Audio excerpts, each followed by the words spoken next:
Leviticus. Leviticus is one of those books that if you're reading through the Bible, you get to Leviticus, you've done pretty well, maybe in those first couple of chapters, and then you're bogged down in the offerings and the sacrifices, and it can get somewhat difficult sometimes to continue on.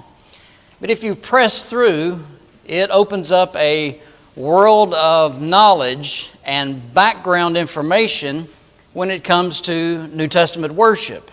And so you might say, okay, but Old Testament worship under the law of Moses, it had the priesthood, and there was the annual sacrifice by the high priest, and he would sprinkle the blood on certain things, and there'd be a sacrificial goat, and there would be a scapegoat, and there would be all of these things, and so you have the burnt offering and so forth, and then once a year the high priest would go into the Holy of Holies and sprinkle the blood upon the mercy seat and so forth, having the incense burning, and as the curtain is pulled back to go in there, and those things representing New Testament worship, however. And so we spent some time a while back looking at types and shadows and antitypes and types, and in so doing, we talked about the Old Testament worship and some of those types and shadows when it comes to the New Testament worship. And so I hope that you will remember that. If not, that is something that you can go online and go back and study that lesson, and you can check that out. The book of Leviticus. As we study and are walking through the book, we have looked at Genesis and Exodus already and really had a kind of an overview of the Old Testament and things like that. But Genesis, if you will remember, deals with man's ruin. It deals with the problem of sin. Man fell. Genesis chapter 3. He was given of any of these trees in the garden you may freely eat, except the tree that is in the midst of the garden, of it you shall not. The day that you eat thereof, you shall surely die. And they were tempted as such and did eat, and then were banished from the garden. And so we see then Genesis dealing with man's sin. Exodus deals with the picture of man's redemption. He was lifted up. He was in Egypt in bondage for years and years, crying out unto God, and God sent a deliverer. He sent Moses to deliver the children of Israel out of Egyptian bondage. While Leviticus deals with man's religion. That's not all it deals with, but that's certainly a large portion of what it deals with at that point. So it has been said that in one night God took Israel out of Egypt, but it took 40 years to get Egypt out of Israel. So think about that. You think about what Israel had gone through in all of those years, all the things that they saw. That's what they came out with in their mind, how to be pleasing unto God. And so in so doing, they had the Egyptian picture of worship and all of their gods in their minds. And yet now Jehovah God has brought them out of the land of Egypt, and He has laid down for them these laws. This is how you're going to live according to my word. And if you will do this, you will be sons and daughters unto me, and I will be a father to you. And so there is this agreement that God makes with them. In Leviticus, it literally means pertaining to the Levites. The Jewish rabbis called it the law of the priest, or the law of the offerings, which still pertain to the Levites, obviously making those offerings. Leviticus is, I think, the very heart of the Pentateuch. We're talking about those first 5 books because it deals literally with the heart of man and his relationship with God, how he is able to approach God. And so Leviticus served as a handbook for the Levitical priesthood, giving divine instructions, giving regulations for the cleansing of the priests and the people, and for their worship and service unto God. And so That's why I was saying it's more than just worship, though that is a huge portion of that. But you have to realize that all of that law is also tied up in the religious part of that, and there's the civil part of their law. And you can't really separate those things in the books of Moses. Alfred Edersheim wrote, the book of Leviticus derives its designation from the corresponding Greek term in the Septuagint or the LXX translation and its Latin name in the Vulgate. But among the Jews it was commonly known as the Lord called. And so directly from the Hebrew text, now the Lord called to Moses.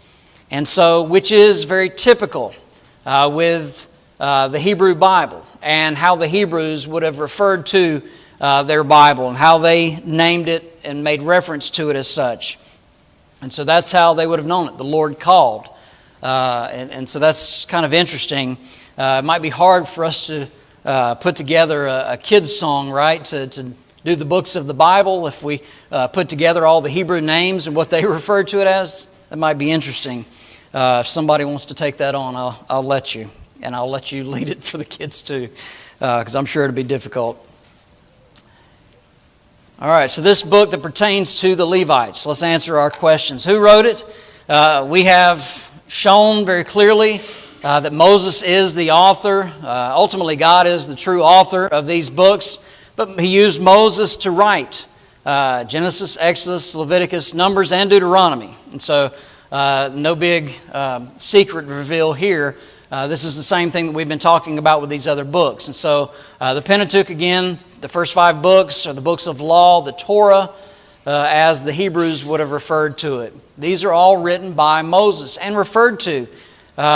Without fail, every scholar has basically, every conservative scholar, I'll say, at least, has given credence to the fact that Moses wrote all of these books.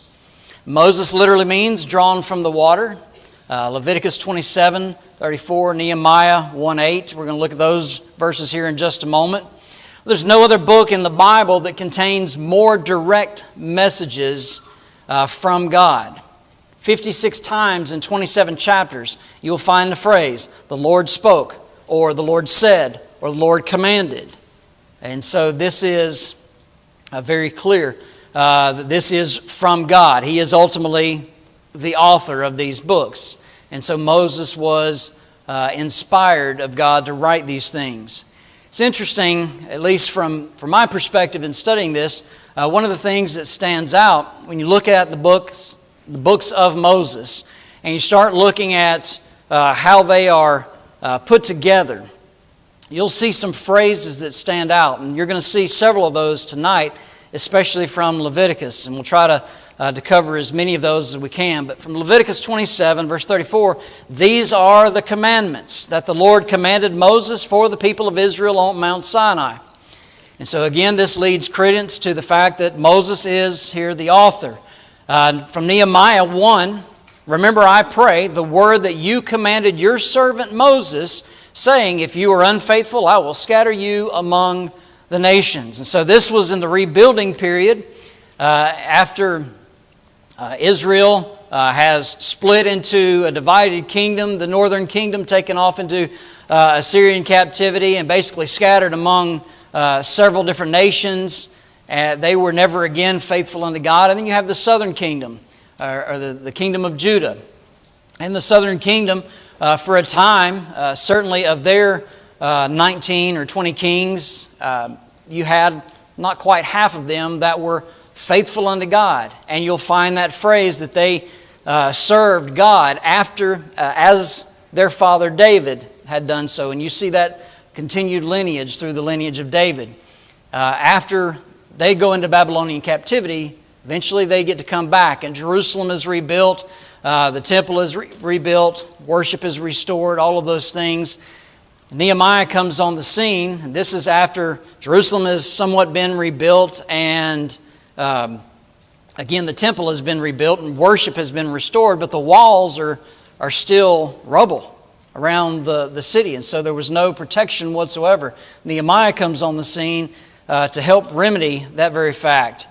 And he says before the people, I pray that the word that you commanded your servant Moses, saying, if you are unfaithful, I will scatter you among the nations. And so he is, again, reminding the people of God. If you're going to be faithful unto God, God is going to keep His word to you. But if you are unfaithful, you will in fact be scattered among the nations. That's what has just previously happened. And so there is that reminder. But you have the reference to Moses and God directing Moses to write those things. When was it written? You have, we've talked about this as well, and so some of this will kind of be over each of these books, but it's written during the last 40-year period of Moses' life. This is during the wilderness wandering. And so as they are spending that time in the wilderness because they would not go ahead and go into the land that God had promised them, God said, I will make you wander a year for each of the days that your spies your spies were in the land of Canaan. And so they would wander for those 40 years, or for the remainder of those 40 years. And so you have the events actually of Leviticus, though, basically cover 1 month. And so it's the giving of this law that pertained to the Levites. And we see in this, written approximately 1450 BC, and we spent some time looking at that and kind of counting backwards. This is the time of Solomon's reign back in 974 to 934.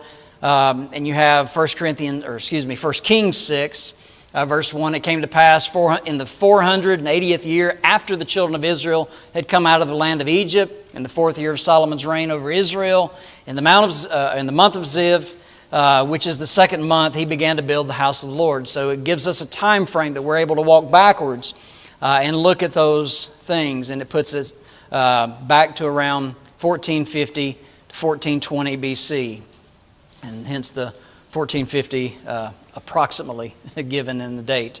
I try to be careful concerning those dates. Some of them we know very specifically. Some of them are more approximated due to some of the evidence that we have. So, to whom was it written? We've looked at Deuteronomy chapter 5.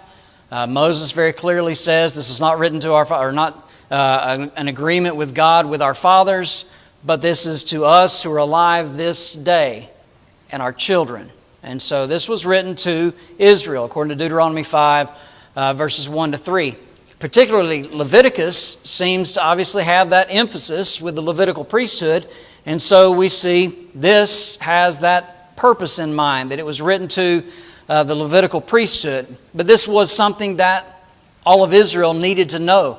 This was how the worship was going to be arranged and ordered and patterned. And so you find that this again is that handbook for the priesthood, how to worship, how to use the tabernacle, who could serve in the priesthood, all the religious practices, special occasions that they would have. And so all of those different feasts and meals that they would have, different offerings that they would have, all of those things are laid out in the book of Leviticus. They had just erected the tabernacle and needed to know how to use it. And so hence we have the book of Leviticus.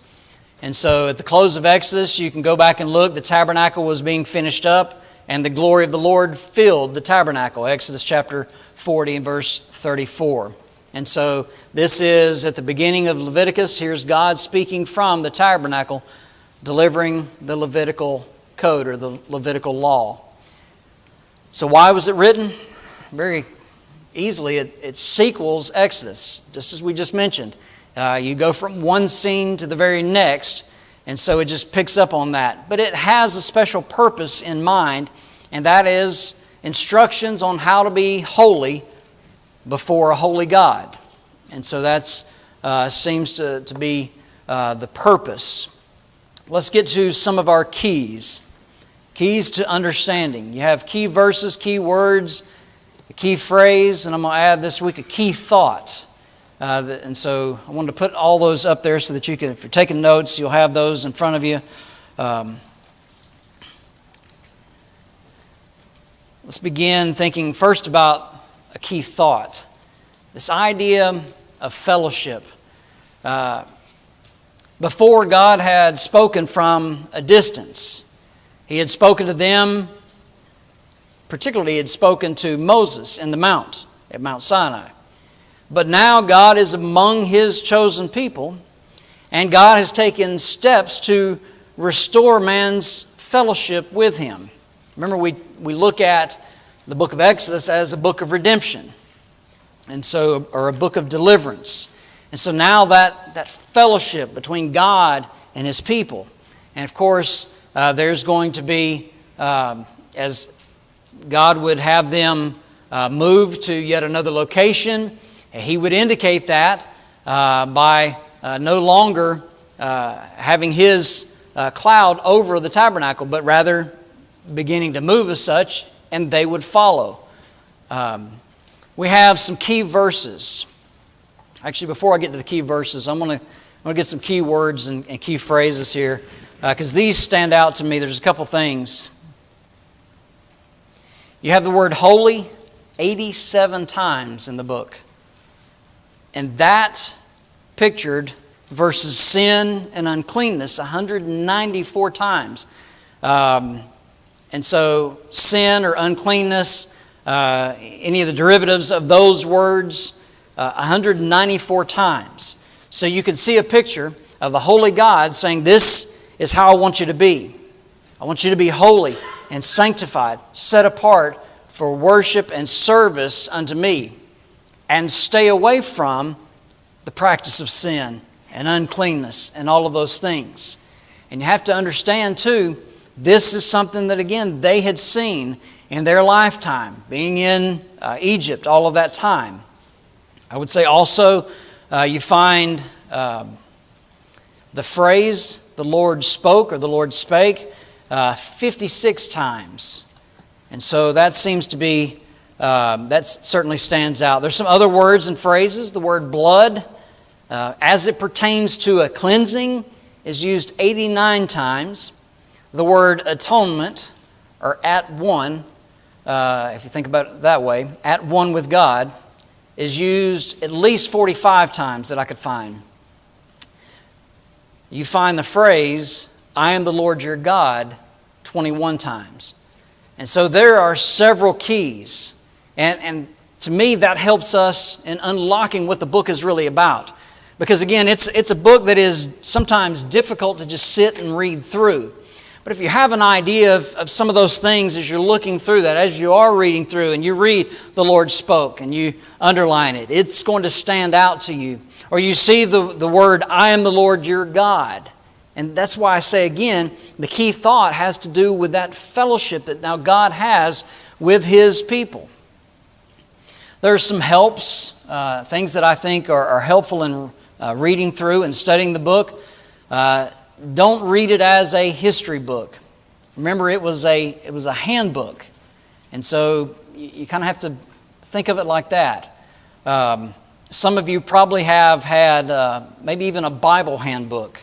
And it's not something that you typically just sit down and read, but you'll find a heading, and it pertains to something that you're looking for to give you some information about maybe a particular book like this. There's Halley's Bible Handbook, there's Unger's Bible Handbook, there's Smith's Bible Handbook, there's any number of handbooks. I did mention one last week, and I couldn't remember the name of it, but it's by Frank Dunn, and it's Know Your Bible. This is a brother who wrote this material. It's an analysis of every book in the Bible. It's a pricey book for what it, maybe not for what it is, but it's, I think it's normally around $25. But if you don't have this book, it's one that you need in your library. It is essential, and a lot of this information that I've gained through the years, a lot of it has come right out of this, as well as other sources, and so I try to pull all that together to share with you. But again, don't just read it as a history book. It contains, obviously, a historic moment where God is dealing with His people and giving them that law. But at the same time, if you study it more as a handbook, and you can look at it that way, you'll find that it's helpful, and it unlocks doors, again, when it comes to New Testament worship, and especially the book of Hebrews. If you're going to study the book of Hebrews, you're going to spend time right here in the book of Leviticus. Hopefully that will be helpful a little bit. Again, it's the background even for New Testament worship. These key verses that I noted a moment ago, let's go through a couple of those. Leviticus 11, 44 through 45. For I am the Lord your God. Consecrate yourselves, therefore, be holy, for I am holy. This is God's call to them. This was also a warning to them. You shall not defile yourselves with any swarming thing that crawls on the ground, for I am the Lord who brought you up out of the land of Egypt to be your God. You shall therefore be holy, for I am holy. Leviticus 17 and verse 11. For the life of the flesh is in the blood, and I have given it to you upon the altar to make atonement for your souls, for it is the blood that makes atonement for the soul. And so we have that picture of the atoning blood. This was first done by animal sacrifices, but what we find out in the book of Hebrews is that it would never fully take away the sins of mankind. There had to be blood shed, for the life of the flesh is in the blood, he says. But we find out from Hebrews that there had to be a better sacrifice than just animal sacrifices. And of course that would be Jesus, and we'll look at that passage in just a moment. Leviticus 19 verse 2. Speak to all the congregation of the children of Israel. Say to them, you shall be holy, for I, the Lord your God, am holy. Now, when you read a phrase like that, I am the Lord your God, and I am holy. And when that phrase keeps coming up over and over and over again, whether it be the 21 times I am the Lord your God, or the Lord spoke in that fashion, and so many times it had a warning attached to it as well as a promise attached to it. Speak to the children of Israel and say to them, you shall be holy, for I, the Lord your God, am holy. We'll read another one in chapter 20. Consecrate yourselves, therefore, be holy, for I am the Lord your God. And you shall keep my statutes and perform them. I am the Lord who sanctifies you, or sets you apart, literally, from the rest of the world. And so we see these as our key verses, and certainly there's probably others that we could pick up on. Let's just notice kind of an outline of the whole book.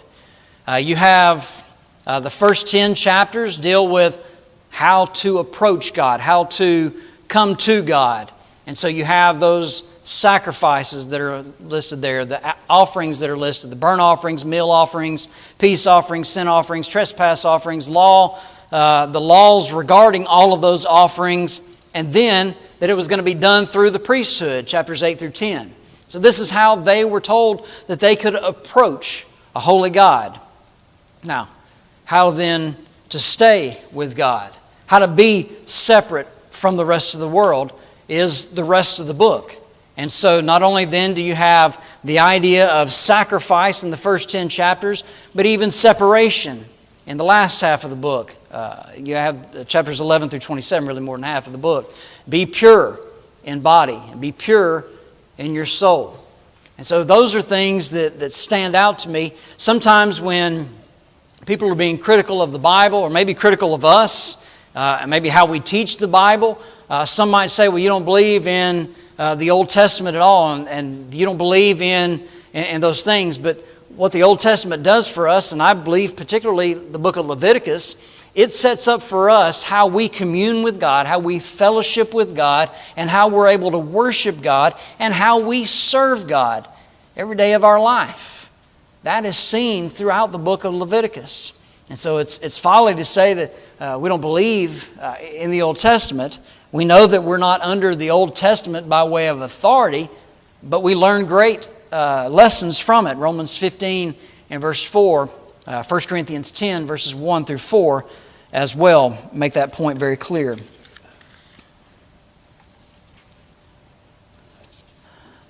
Always like to end thinking about Christ.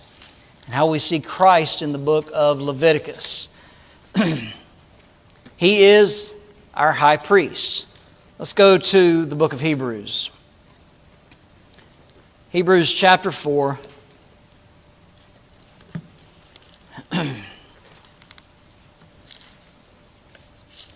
Seeing then that we have a great high priest that is passed into the heavens, Jesus, the Son of God, let us hold fast our profession.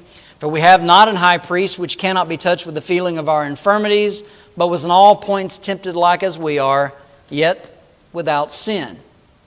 He was our perfect high priest. But we talk about and study in the book of Leviticus, you spend a great deal of time talking about the Levitical priesthood, but also you study the order of Aaron, that of the high priest, and that family line that would be serving as high priest. And you learn a great deal about what the high priest would do as his part of the worship service and his part of the atonement process, if you will. And then we come to Hebrews chapter 9. Hebrews 9. Excuse me. Hebrews 9.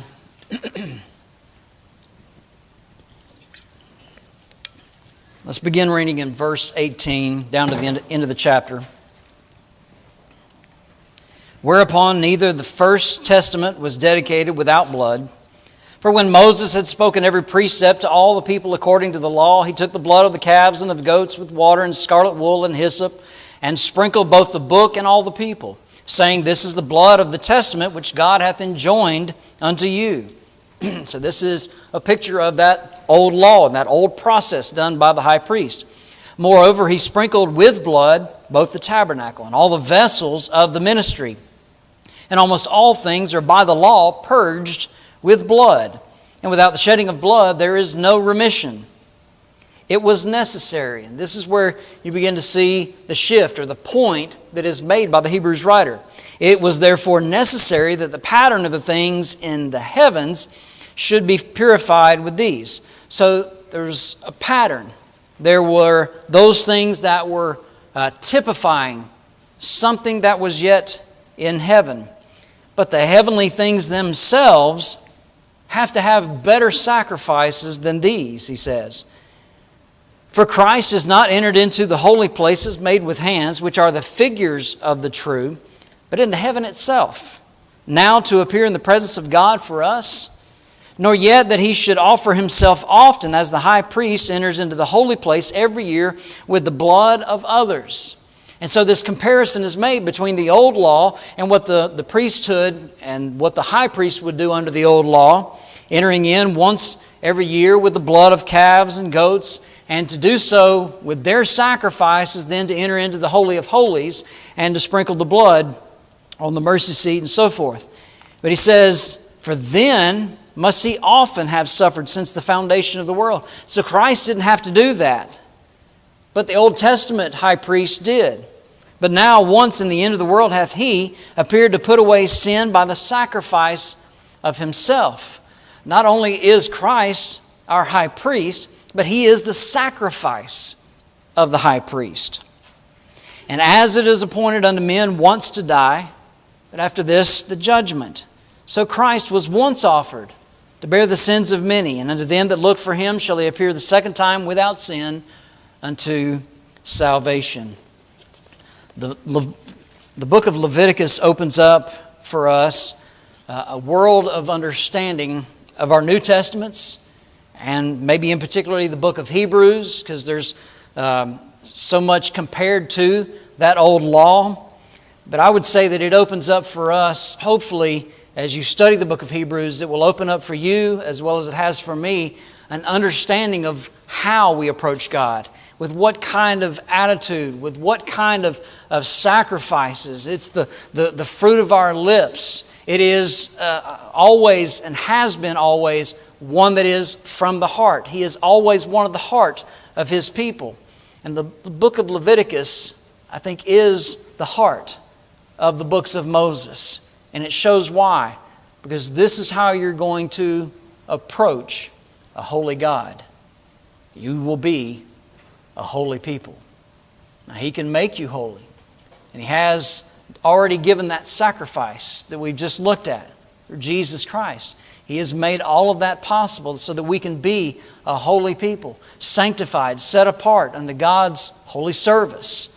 The Apostle Peter speaks a great deal about that, and he calls us a royal priesthood. A royal priesthood. 1 Peter chapter 2 and verse 9. So I hope that will help you in your studies of the book of Leviticus. Hope it is helpful in the sense that it draws your attention and your mind to being a holy people. If there's a way that we can help and assist you this evening, if you have a need, we'd pray for you. We'd love to pray for you. We'd love to help any way that we may know how and have the ability to do so. But there may be one who realizes what Jesus has done for them, that wonderful sacrifice, that gift from the Father of His only begotten Son. Have you responded properly to that gift by obeying the gospel? You can do that this very evening. We would assist you with it. If we can help, come to the front while we stand, while we sing.